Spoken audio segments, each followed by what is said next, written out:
Welcome back. Doesn't Tracy Forner wish he was me right now? I'm sitting here with former Miss America, Katie Stam, and the current reigning Miss Indiana, Nicole Pallard. Good morning, ladies. Good morning. Thanks a lot for joining us. Thanks for fitting us in. I know you guys have busy schedules. Well, no problem. We always love it. Live TV, right? You don't get to do enough live TV, do you? Oh, of course not. All sorts of fun stuff happens on live TV. It does, doesn't it? Oh, the best stuff. Well, the reason in particular that you ladies are here is there's a pageant that begins this Saturday, and it's the Miss Indiana? Correct. It is, yeah. Miss Indiana 2010 is happening this Saturday in Zionsville.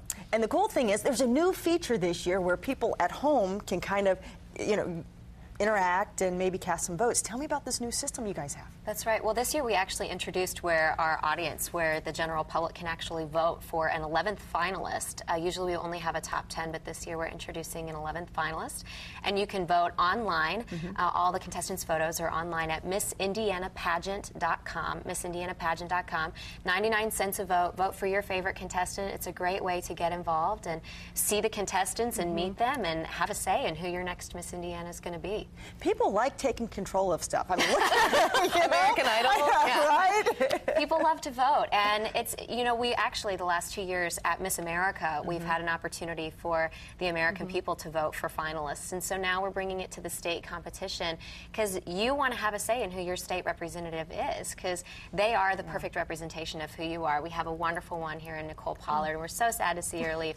But, it's important that you have a wonderful role model and a positive example for young women, and you want to have a say in who that person is. That's right. Well, what has this last year been like for you? And then I also want to touch on your experience too. But what's the last year been like? Crazy busy. It's been absolutely wonderful. I've really enjoyed traveling the state of Indiana and meeting the people. I think one of the greatest things that I've gotten a chance to do is hear the stories that you don't get in a textbook, because you really get to know who the people are and what makes Indiana a very unique and special state. So I've really gotten the chance to travel, to hear the stories, and to be representative for everyone that I come in contact with. It's a big honor, but also very humbling. Well, it's probably changed the way that you look at the state. It's probably changed the way that you interact with people overall. Definitely. I mean, as a representative of the Miss America organization and of the Miss Indiana organization, you always have to make sure you're on top of your game, that you're being a wonderful representative. But when I go to any other state, when I go to Miss America, I am what people think of for Indiana. And there's such responsibility in that, but it's also very, very cool because I've gotten to see so many people and hear their stories and then take that to a national level. Right. So I've absolutely loved it. And how similar has your experience been, I mean, as, Miss America? Well, you said something very interesting just a moment ago, kind of seeing Indiana in a different light and being able to experience in a different light. I traveled over 250,000 miles during my year of service as Miss America, and I came back to Indiana because this state is so wonderful. The people are amazing. There's so many opportunities here. It's the best of all worlds, really, to be in the Hoosier State. And that's why I came back after my year. We always have a lot of Miss Americas that move to New York or to LA. And I said I couldn't imagine being anywhere else but back home in Indiana. So just the amazing people, wonderful experience to be Miss America and to see the entire world. And then to be able to come back to your state and just see it in a different light and say, you know what, we have it so great here, and coming back home. So it's always good to be able to go home. Exactly. So what are your plans after you have to hand over the crown that's and the sash? And so what are you going to do? Well, I'm heading into the workforce. I graduated from IU in May of 2009, so I'm done with schooling for now. My degree was in music education, so I'm sort of on the lookout for those. But most of all, I'm really trying to get into a performing career and a speaking career. I absolutely love to sing, and I would say it's one of my strongest points. Oh, well, and extremely talented. Thank you. Really? Wonderfully. So I'm going to have you on sometime.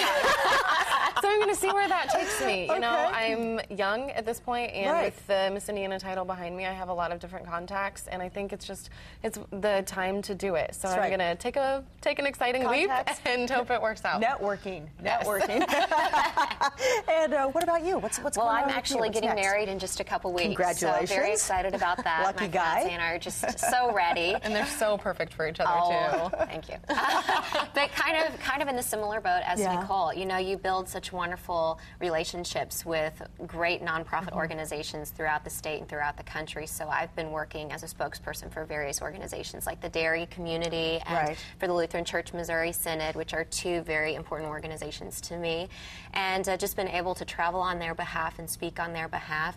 I'm actually getting ready to publish my first children's book, and so I've got so many different things. And then also, just 2 weeks, launched the official apparel line for Miss America that I helped design and helped promote. And so, yeah, I mean, just so many wonderful opportunities. But, you know, that's, I think, really important for us to show is that we're not beauty queens, you know. We don't we don't want to become Miss Indiana so we can wear a crown and a sash. Well, we want to be a representative of this amazing organization that's the largest scholarship provider for young women in the world. Well, you ladies have done a terrific job. Thank you. You are truly women of substance. Thank you very much for coming on the show today and sharing with us. Thank you.